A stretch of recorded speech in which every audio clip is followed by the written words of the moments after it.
Studio 805, I'm Lisa McKinnon with your food report for Wednesday, August 1st. It's the first day of the 132nd annual Ventura County Fair, which is all about the food. Sure, there are hot dogs on a stick, funnel cakes, and Oxnard Buddhist Temple udon noodles aplenty. But one of my favorite things to do at the fair is to go look at all the baked food entries. And this year, there are some real conversation pieces. Exhibit A is this turkey cake. It's made by Lisa Levesque of Ventura. She used spice cake batter for the drumsticks to signify the dark meat, of course, and yellow cake for the rest.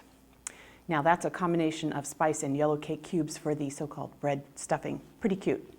Now, the winning box office ways of the Simpsons movie appears to have inspired this depiction of Itchy and Scratchy in cake form, while these cookies are masquerading as itty-bitty little hamburgers. Now, baked food entries were judged Monday night and will remain on view, drying out, shrinking, melting, sliding, all the way through August 12th, which is the final day of the fair. So if you want to see them looking their best, get there early.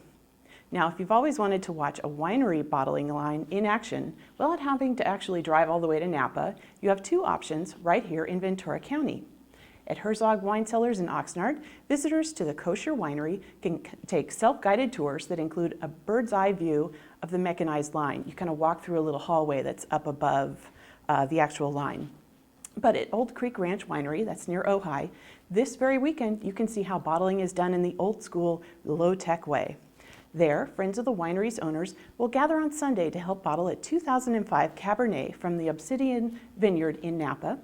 In these photos taken during last weekend's bottling of a 2005 Westerly Vineyard Merlot, you can see how a volunteer bottler uses a metal wand to blow a little blast of air up into each bottle before it's passed down the line to be filled and then topped with a cork. Then it gets put into a case, and here's a photo of John Whitman, he's the winemaker and co-owner of the winery, moving a whole pallet of cases into storage. Now, if you're not part of the bottling party, you can still go visit the winery and its tasting room. They're both open every weekend. Now, grapes are no longer grown on the site. A bout of Pierce's disease took care of that a couple of years ago. But the Whitmans have planted cherry trees with the first crop due in just a few more years.